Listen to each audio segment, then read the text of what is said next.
we're ready for another On the Road. No gi required on the road. Today we're gonna be talking to someone who also trains Jiu-Jitsu, but he comes from a different environment and another world. He's well-rounded in terms of everything possible that you can do in the entertainment. This gentleman did. His name is David Mamet. We're gonna go to the street sport Jiu-Jitsu, which he trains Jiu-Jitsu with Renato. He's a black belt, and we're gonna have a great conversation, man. He achieved so much. It's like he's all American in terms of writing, screenwriter, author, director, actor, you name it. He's done it all, man, and it'll be incredible. And he's a pretty good black belt in Jiu-Jitsu, which wait and see. I'll see you guys over there now. I'm here with Jay once again. Mr. Zebalos, Mike, the mic. Our do everything. Without him, we're not able to functioning. But again, another great time. Stay tuned, guys. You're gonna love that one.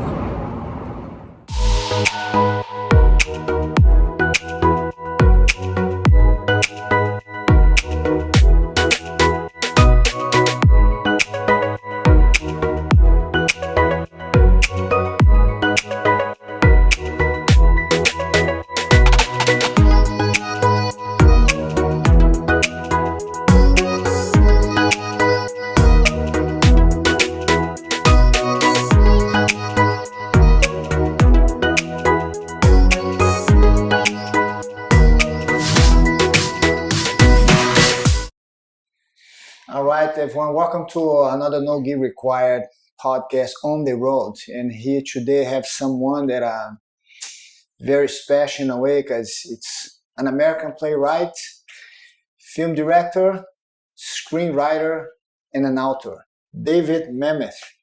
I don't know how I can thank Renato to make that possible. And this is incredible. Also here with me, Jay, as always. Very happy to be here at Street Sports. And it's an incredible time. And David, I have so many questions to you. And I knew about you, but I'm start reading and I could not stop reading. And it's too many questions for one podcast. How did it all start for you to start writing, to start getting involved with that creativity, because it's very challenging. We know a lot of people, they write, but not everyone can write. How that starts for you and on your life, writing, be involved with the entertainment and be so successful? Well, if you want to join the circus, you got to run away to the circus, right? Kids today, they think, okay, if I study screenwriting, if I study directing, if I study acting, I can get a job in the system, and they think they can enter it laterally. But you can't. If you want to join the circus, you got to run away to the circus.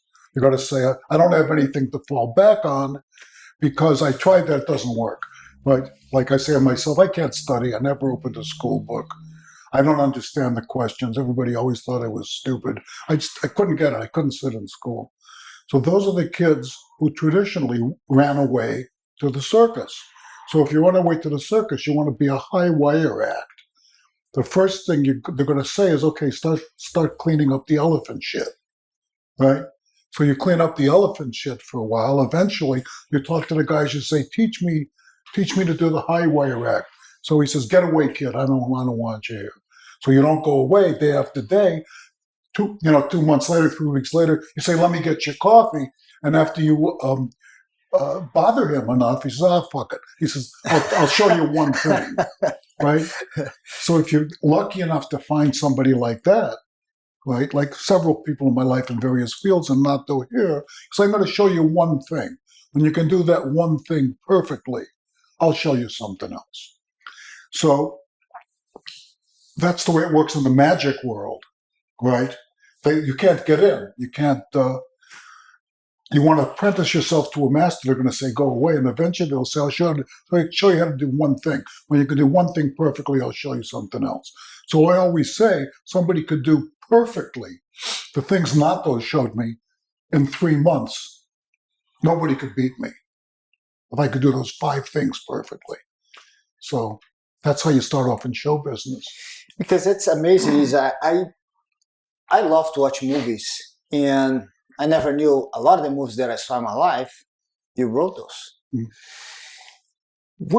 When did you get your creativity to be able sometimes and to do so well to translate a novel into a movie, make plays for Broadway and all of this? How that sinks in on you? How that becomes, I wake up today and I have that idea, or I saw something on the street. Yeah, your creative process. That's how that works. That's a very good question. The answer is I don't know. But like you guys, you told me stories of growing up in Brazil. You get up in the morning, you have to drag Renato out of bed, and you train for 5-10 hours a day, every day.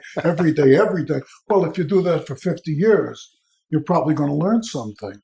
But I was very, very lucky when I was a kid because I had my own theater companies in Chicago, 22 years old, bunch of kids.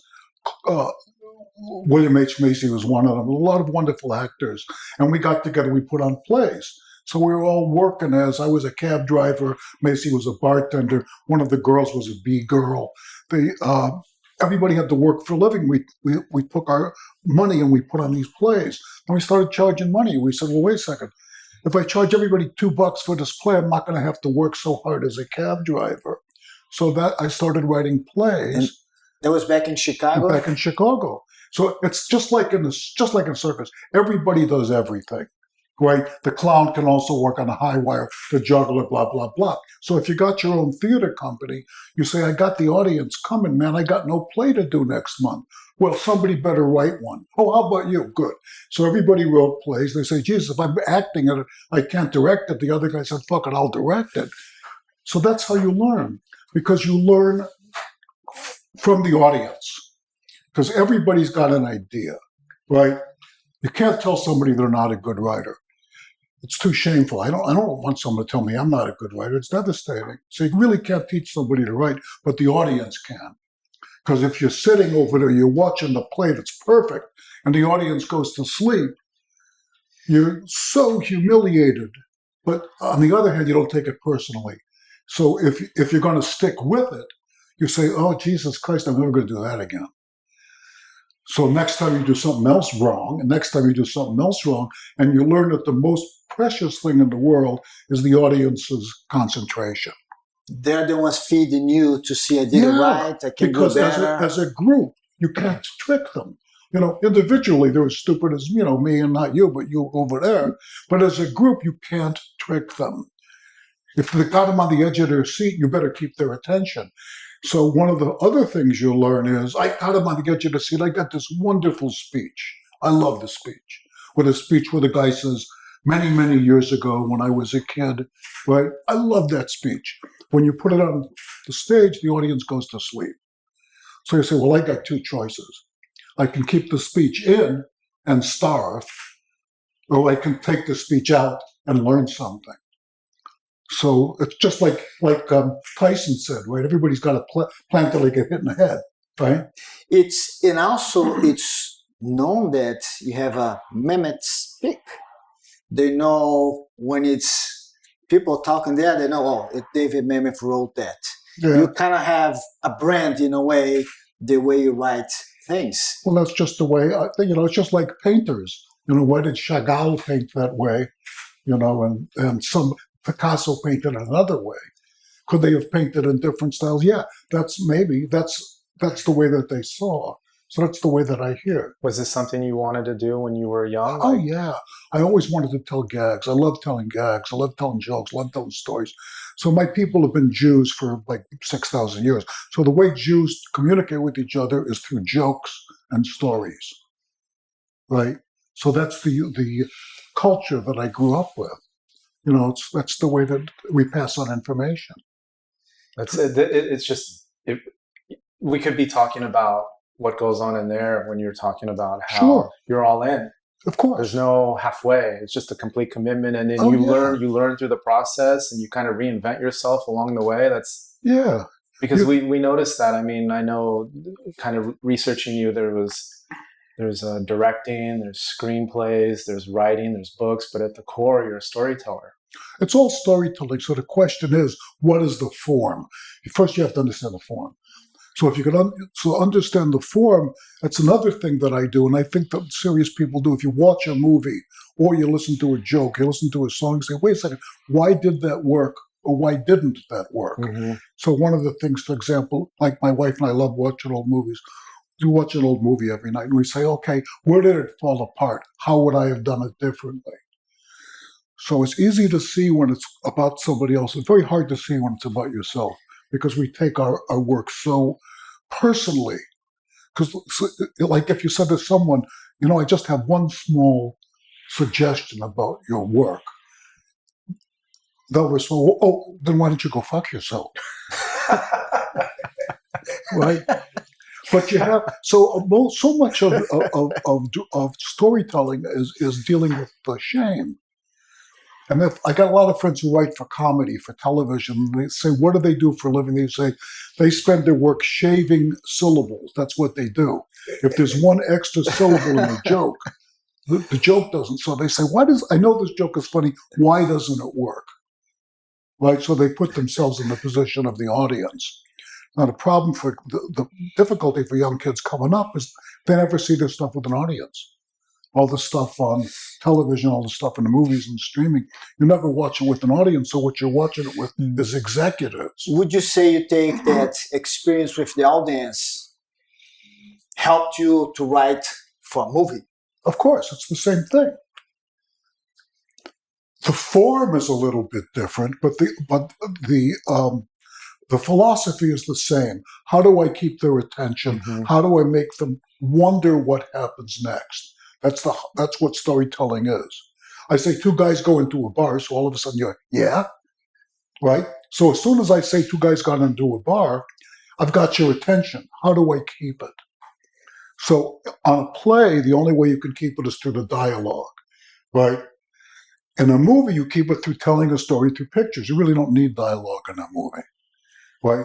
Do you some of the things you wrote for a movie, did you picture which actor would be playing this part? You have someone like, man, I think I saw this guy in a movie. He might be the right fit for what I'm writing. When I first started doing movies, I had my own company of people I work with in the theater and on Broadway in Chicago. So I wrote for them. But after that, I wrote a bunch of movies for hire. And the thing is, it really doesn't matter. What you want, and this is, let me talk to the audition process for a second. Most of the audition process has always been, come in, you say you want to play the part of Joe the policeman. Okay, read the part of Joe the policeman. What's the wrong way to do it, right? Because if I say audition, what you're doing, put on a show for me, right? You haven't prepared to do that part. You're going to do the most obvious thing. So you're always going to end up with the most obvious actor for the part. So the other way to do it is, I don't want you to audition for the part. I want to know if you can act, right? Am I going to cast you as a penguin? No, because you aren't fitted to play a penguin. But if you're an actor, you look like a cop. I say, yeah, I'll give you the part for a cop. I don't know how we got into that. Maybe it was just my pet theory.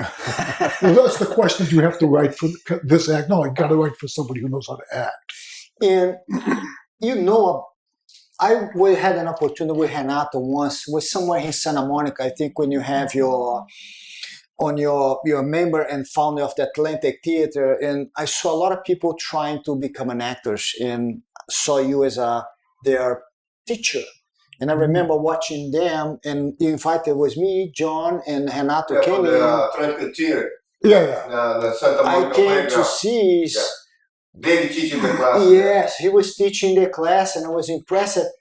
What would be the advice you can give someone that I want to become an actor, I want to be in this business, I don't know how to start? Good. Well, that's good. That's a legitimate question. So what I would say is start your own theater company, because these kids out here are now in Los Angeles, right? They spend all their lives auditioning. They spend all their lives in acting classes. They're never going any place. The way you have to, you have to move to the side. It's just like jiu-jitsu. Jiu-jitsu, you don't want to confront it up front. You don't want to put forces against force. Because he's very known. You go to restaurants, a lot of waitresses, they send you a portfolio to somebody that's in the business, but that's never going to happen. Because what there is here an illusion. You say, I'm so close. Anybody I meet during the day might give me a break if I smile in the right way. Well, no, that's not going to happen. So just show business is no different than anything else. The only thing that people want is what they can't have. So they can have you, which they'll do, right?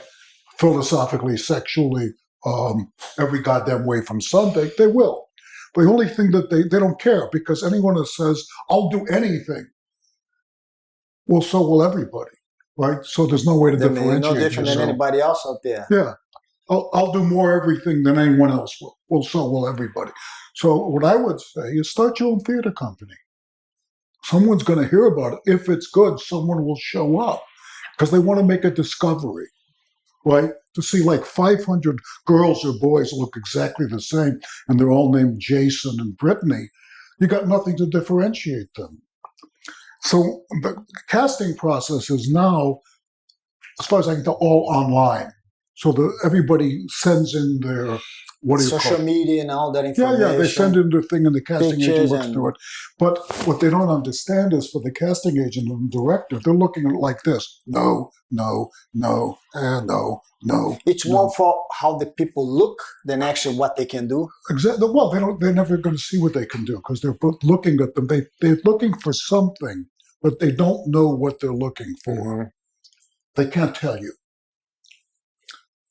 So you got to differentiate yourself. So the one thing I tell kids is if you got to be a part of that process, first, don't do it. And secondly, you have to lie. Because if you're auditioning people, after the third person, you can't remember the first person online. And after the 10th person, you just want to kill yourself. You can't remember.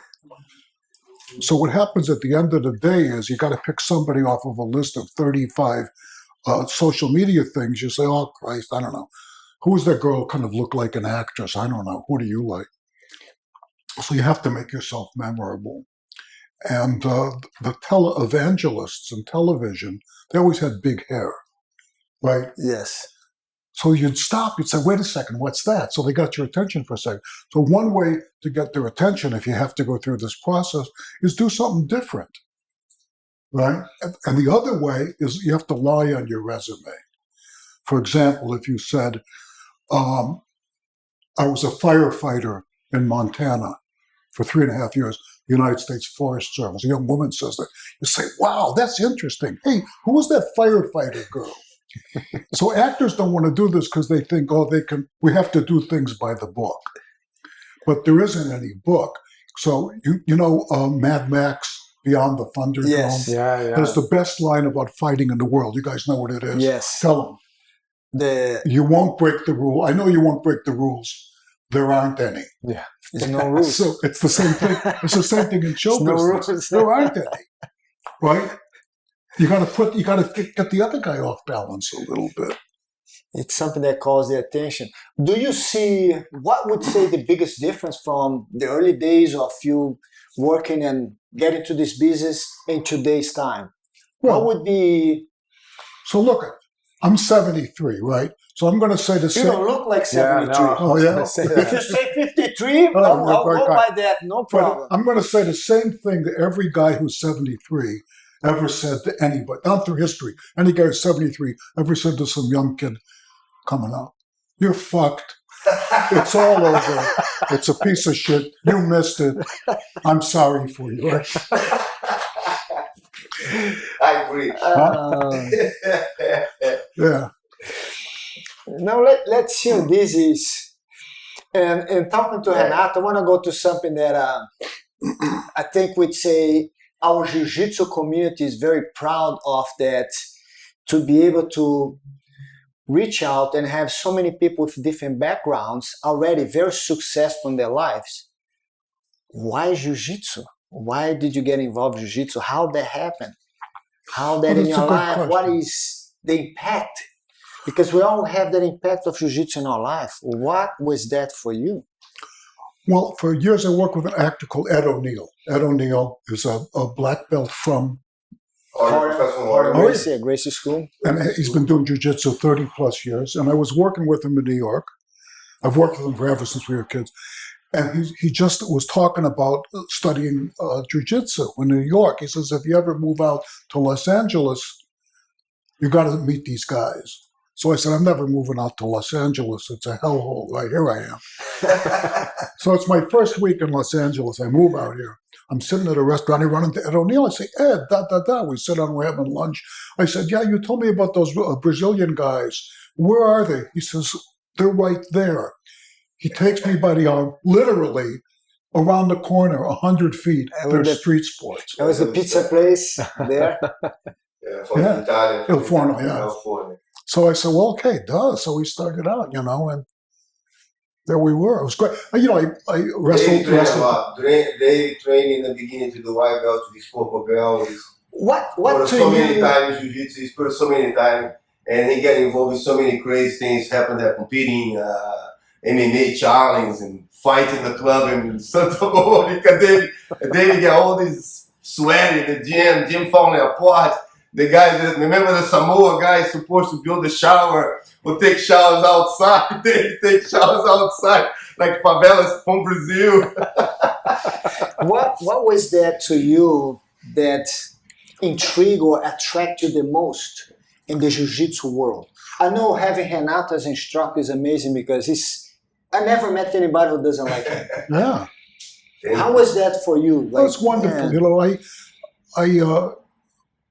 I was very affected, I think, as a kid because I had a bunch of terrible, terrible teachers. Because my teachers told me I was nuts. They told me I was stupid.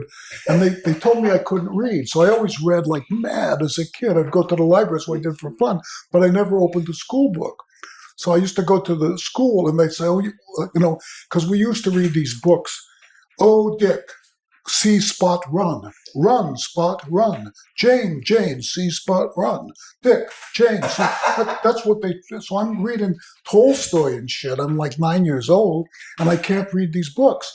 So they put me in these remedial reading classes to teach me how to. So everybody treated me like I was an idiot. So I never paid any attention in school. But through my life, I met few people who could actually teach. One of them was Nanto. And it made the biggest difference on me, and it made me want to be a teacher because I said, yeah, I know how to do it bad. Let me see if I can do it good, right? Never humiliate anyone. Treat them with the utmost respect. Always end on a positive note. Make things simple. Don't ask anyone to do anything you can't do. Yeah, absolutely. Take it easy, a step at a time. Be patient and be brave. So I always enjoy teaching because I know what it's like to have bad teachers. Is there anyone out there on the beginning of your life that inspired you to become a writer, to get involved in the movie? Anyone out there that made a little difference of something that you read about it or you see something? It's like, man, it's a good example. Well, there are a couple things. One is there's this improvisational theater in Chicago called Second City, right? It was the most famous so I guess it still is improvisational theater. And when they were first starting out, in the early year, like 1960, I worked there as a busboy. And so I would see these guys improvising every night. And I'd see them improvising scenes, 7-minute commedio, tragicchio scenes. And I said, yeah, man, I bet I can do that. So I started. I thought, well, yeah, I can. Then I became exposed to the works of Harold Pinter and Samuel Beckett, who were basically doing the same thing. It was almost as if it was a transcription of an improvisation, right? Because most of what passes for playwriting and screenwriting is narration. Narration is, well, Jim, I see you're back from Botswana. Have you gotten over malaria down there? And how's June, your wife? Like, that's like narration. That's narration, yes. Yeah. So writing is, where have you been? Yeah. So I learned to take out, well, Jim, you're just back from Botswana, by watching these guys improvise. They started the scene in the middle. They got out early, and they made a point, and that was it. I said, I get it. So I learned right on that a unit of concentration for a play or a movie is the scene. What's the scene? What's at stake in the scene? How do you know when it's over? Well, you know when it's over because people have failed. So they got to try something different. Right? I get it. Keep it short, get in late, get out early. In all of the movies that you wrote, and I'm sure it would be more than one, is there any one of those that give you more pleasure, more challenge? Is there any movie there or any play that you wrote that was one of my favorites? Well, no, I like them all, but what you think about when you, others have told me they have the same experience, especially as a director, is everything you got wrong. You look back and say, oh my God, how could I have done that? Right? So every time you finish a movie, you say, okay, I made these following mistakes. My next movie, I'm not going to make those mistakes. But you are, and you're going to make new mistakes too. So when you're making a movie, you plan as much as you can, and then you're on the set and things will not go as you plan. So you have to improvise them to get down to the basic, just like being in the mount. What's the basic? What's the point at which I'm safe? What's the scene about? He has to break up with the girl. Okay, if everything goes out the window and the mechanical dog dies, I know I got to get this scene. He has to break up with the girl in the can. What can't I throw away? What do I have to have? So you look back at movies you've made, you say, oh my God, didn't I know blah, blah, blah? How could I have done that? And I was reading too, and I saw, did you feel any kind of turning point on your life as you wrote, you direct, and to me become one of the best movies I've ever seen was like with Haste. They become huge in a way, on your time, become international, I think with the highest box office or something like that for you. Was there any change on you? It's like, man, I did something really special out there. And later on, everybody wants to rent these movies. Like, I want to watch this movie. Great. No, the special thing is if you're not dead when they finish the movie. That's true. It's the same thing. If you can last one breath longer than the other guy, you just won. You won. What would be, let's change it here, your favorite technique in Jiu-Jitsu, the one that you enjoy the most to use against your opponent? I love the side control. I love the side control.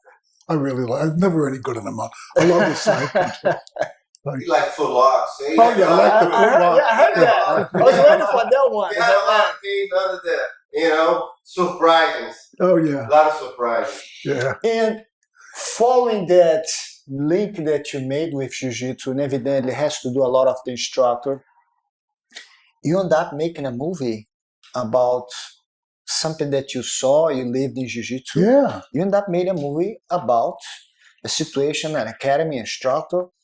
How is that? Well, there were, curiously, there were several very, very famous actors in the history of movies who were famous wrestlers. One of them was a guy called Nat Pendleton, who was in movies from the 30s on, and he always played the tough guy talking like that, and he had a bowler hat. He always played tough guys. And he was the silver medalist in wrestling, I guess it was Greco-Roman, at the 28 Olympic, 1928, and they said that he got robbed. He should have won the gold medals.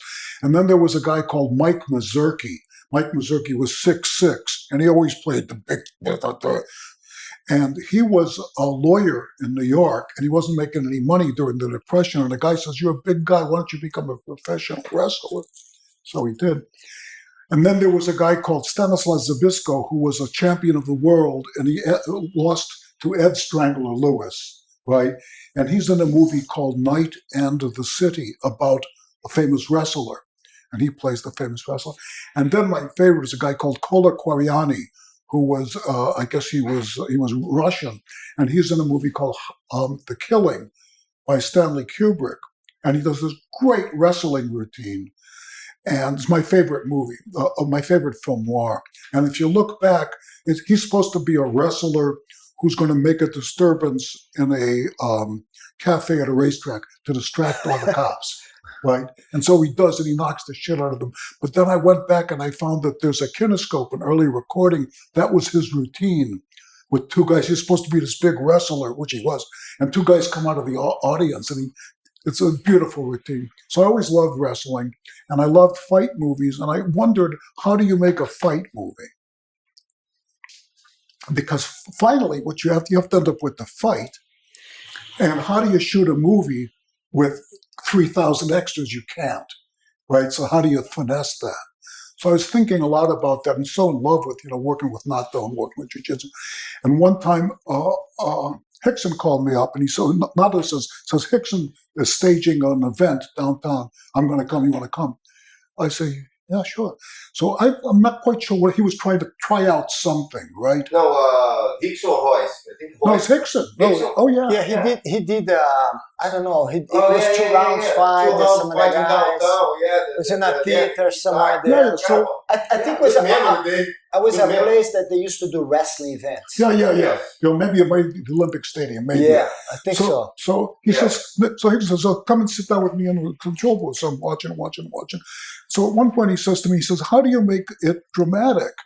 Because we know, if some two guys are tied up, one guy might be trying to get an extra quarter inch to get, but you can't show that on TV. The audience needs too much information." So I came up with this idea. I said, what about if you had like a lottery and every guy get issued a defect? What about that? And so he thought about it and he said, yeah, no, it's kind of interesting, but no, right? So that got me thinking, no, it is interesting. And then some people said, oh, that's not possible. But then Randy Couture, when he won the championship with a broken arm. He was hurt, yeah. He was hurt.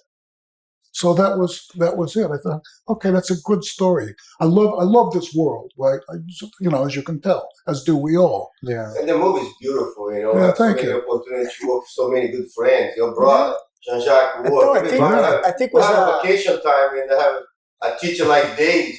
Everybody enjoy, Anson, Trigg. We have so many guys that helping the movie.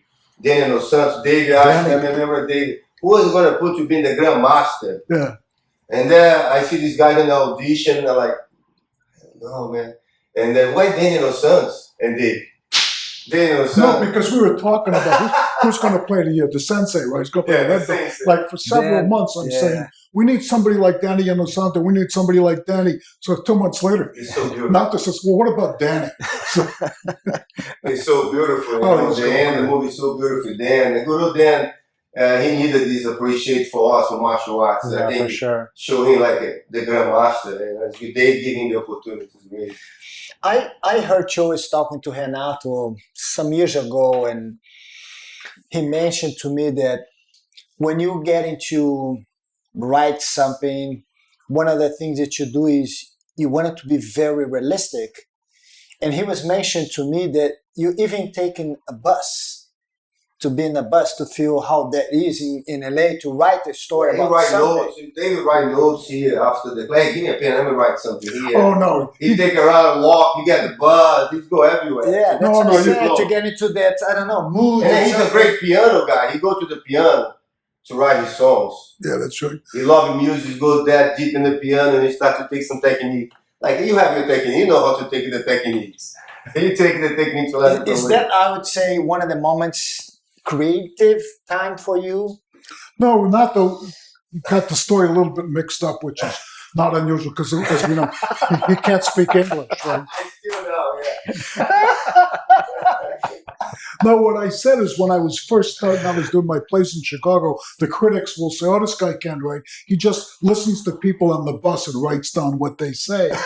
And I always thought, well, that's a hell of a compliment. But let me ask you, is after all that you've done, did you ever have a chance to speak or heard from these people that said, you're not good at that, you cannot do that? That happened in your life and that bump into this? No, I know it's... You don't care. Play past it. No. But do you think that in a way was something that end up on the end help you to achieve? No, that's a good question. I don't know. No, you know what? I always knew they were wrong. I never doubted for a second. They were just wrong. I felt sorry for them. You know? But your story though is the kind of the nice thing. It's why we do this podcast. It's something that will maybe make people open their eyes a little bit when, especially being, we have a whole generation of young people coming up and teachers, and because I remember even for myself, most of my teaching was good, but there was the occasional teacher here or there that would just say something that it could be really positive or it could be horrible, and it kind of scars you. And letting people know that it was very obvious that you were not stupid, you were gifted. It was just the teacher was not properly trained to deal with someone such as yourself. They didn't realize what they had in front of them because they didn't understand it. They just chose to kind of discard you, not realizing, no, you obviously meant to go places because you have these creative gifts. You just didn't know how to use them. That's absolutely true. And, I was thinking about, people talk about bullying at school. When I was a kid, the answer was hit him back. Yeah. Right. But I was thinking about, there is bullying at school, and it's bullying by the teachers. And how do we know? It's because, I don't know about in Brazil, but in America, kids grow up and we all have the school dream. Right? Yes. The school, oh my God, I didn't do my homework. Oh my God, the answer, why didn't I study for that test? Blah, blah, blah. You have this dream all through your life. So, not to be Freudian about it, but I say, maybe it's just cause and effect. Because what the teacher says, how dare you, or you fool, or sit in the back of the class, and so that's our first interaction with our parents giving us up to the world. And so if our parents give us up to the world, as they have to do, and the first reaction is go fuck yourself, you piece of shit, we remember that. Mm-hmm. And it sounds like in portion of your life was we learned so much on the street by doing, not just as a school telling you this is the right way. You learn like, not for me, and you end up finding and become successful the way you are. I want to ask you something because I saw that movie, I don't know, many years ago. And with a lot of stories that I heard from my uncle, I was able to relate it. Wag the Dog. Oh, Wag the Dog, yeah. I love that movie. Thanks. How long ago was that, and what made you do that movie and write? Because until today, for me, it's very present time, that movie. Well, that was one of the great experiences. Barry Levinson, who directed that movie, I was living in Vermont. He called me up. He says, listen, I bought this book. I think it's called An American Hero. And I want you to adapt that. I say, what's the story? He says, well, the story is that there's the American president and he gets in such trouble that he has to pretend to start a war. I said, stop right there. Okay. So I sit down, I write the movie, I send it to him, and 5 weeks later they were shooting the movie. I forgot the part. He says, he says, and how he gets in trouble. I said, no, don't tell me how he gets in trouble. I know how he gets in trouble. He gets in trouble because he's fucking a Girl Scout. So Barry says, yeah, go write it. So it was great. It was just one of those times, just everything happened kaboom like that. Can't forget it. Dustin Hoffman, Robert De Niro. Can't forget that movie. It was something that I'm still so vivid in my mind. And I saw that, I don't know, 10 years ago and a long time. Yeah, one of my favorites, even though I know you didn't direct it, but you wrote it, was Glengarry Glen Ross. That's like one of my favorite movies. And you can tell watching it that it was a play because it's pretty much in one setting, the whole time. Well, the guy Jamie Foley did a great job directing that movie. You talk about a movie that gives you anxiety, There was like you said, that tension, you're watching it and you're just constant, it kind of just glues you and you're wondering what's going to happen. And then when it all plays out, you're just... Professor, where does the confidence come from? What, darling? Confidence. My confidence? Yeah. Any self? I'm a show off. I mean, what the hell? I'm a show. I always love telling jokes. Right, so people go into show business for two reasons. One, they had a wretched childhood. And two, they're a show-off. They like being a center of attention. Well, I don't know how to juggle, so I told jokes. So a play is just an extended joke. That's all it is. That's the same thing. You got a setup, and you got a punchline that's surprising but inevitable. Right? Like, for example, we're doing this, writing a movie of Red Belt, and I'm thinking, okay, I get it. He's going to end up in the ring and bibbity bobbity boo. That's how it has to end up. So I said, okay, what's surprising but inevitable? He doesn't get to the ring. because the audience is all waiting for him to go to the ring. They're all set for say, I understand. He's going to blah, blah, blah. He's going to go to the ring. You're going to think he's beat. He's going to come back. Blah, blah, blah, blah, blah. So out of nowhere, he's got to fight to get to the ring. So all of a sudden the audience go, wait, whoa, duh, okay, I'll watch that. Is there any difference on David Mamet before and after Jiu-Jitsu? Well, you know, as I say, I'm very fortunate. I've learned several things in life that I love so deeply, that speak to me so deeply, that I treat them with great attention. And Jiu-Jitsu is one of them. Yeah. I mean, one of the things is move to the side, stand still. If you're not in trouble, don't go looking for trouble. Stand up straight. Figure it out. Get yourself to a safe place. It's wonderful. And the other thing is, you don't have to be afraid of anybody. No. Well, you might get beat, but you don't have to be afraid. No. Jiu-Jitsu gives you that, oh, that's a big guy. Yeah. Bigger the tree, the harder is the fall. I mean, and if they fall, we're pretty good on the ground too. Who is David Mamet? I don't know. I have no idea.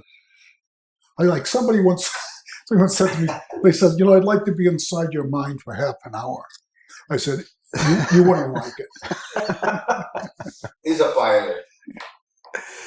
Yeah, it's one of the things now I heard you like to do is fly. Yeah, I like to fly airplanes. Yeah. And what is that? Is that adrenaline brings to you? Is just a new challenge for you to? It's interesting because it's very much like jiu-jitsu, in that what you want to do is you want to make the adrenaline go away. You want to learn little by little to manage that. Put yourself in this, like there's a ancient phrase of pilots. They say, what's the first thing you do in an emergency? Wind your watch and set your watch. Because you want, just like, you know, like a new guy, you know, you tie up with the new guy, he's going to have a heart attack right now. Right, he's going to choke himself out, hyperventilating. So what you have to learn to do is manage the adrenaline, make it go away. Say, I get it. I've been in a situation somewhat like this before. I understand. What's happening to me now? Nothing. Oh, good. Let me take a moment and figure out what to do next. In your whole life, if you could pick some moments that, in a very positive way, mark to you, that you carry with you, is there a moment in your life that becomes literally unforgivable that you carry on as always like a support for you to keep going for the next project, for the next challenge in your life? Well, yeah, I'm sure there are a lot of them. I mean, I think the most important moment in my life is I met my wife 33 years ago, and I saw her, and I basically said, "Get your coat." And that was the moment. And she did. So that was the moment that changed my life. And so I just said to her the other day, I said, you know, you're so gorgeous, you're so beautiful, you're so wise, you're so patient with me. Why would you want to go with a schmuck like me? So she said, I don't know, you seem like a nice enough guy. So, was she right? I have no idea, but she thinks so. No, it's incredible, Dave, because to us that come from another country and never knew how big Jiu-Jitsu would get. We knew the value of Jiu-Jitsu teaching, be able to have the chance to spread this incredible art, and which says a lifestyle. Mm-hmm. To have and come to America and have so many icons, people that do have a huge impact in what they do to so many people. Now they become part of Jiu-Jitsu, and also not only impact us, but takes Jiu-Jitsu also to impact other people, because just the simple fact that you mention Jiu-Jitsu to a lot of different audience than our audience make people realize, like, what is Jiu-Jitsu? Mm-hmm. If David Mamet does Jiu-Jitsu, it must be something good. Because we get students in our school that, how do you hear about us? Oh, I saw David Mamet mention train Jiu-Jitsu in Santa Monica. Great, come on in. Just the fact that you mention one time here and there, we get new students. I don't know how to start. And first, I want to thank Renato to give us such an making that happening for so many years, and we're having a chance with the time that our country goes right now. It's so strange. We end up having the podcast with our intent is to send positive message to people there. We already have too many not so good news every day. And having an opportunity to talk to you, get a little glimpse of your life on the mat, outside the mat, it's a very, very positive message that I want people to hear out there. Is there any quote that you read or that you have on you from anybody that you use as a tool for something, a quote on your life? Something in a book or something that maybe Bruce Lee said or something that a book of somebody who is a writer too, or even a quote, something that you wrote, that you mark, something that I love. Every time I read that, every time I heard someone say, that carries me on to. Well, I mean, I read the Bible, right? I read the Bible every day, and every day I read it, and every year I read it, I say, well, was this book that smart last year? This book has gotten awfully smart. It always seems to be applicable to me that day, which I guess is why it's been around for a while. That said it all. David, thank you very much thank for you the very opportunity. much. Very much. Share with us. And all right, guys, stay tuned. Man, David Mamet, can you believe it? Is in our podcast. Thank you, guys. See everyone next time.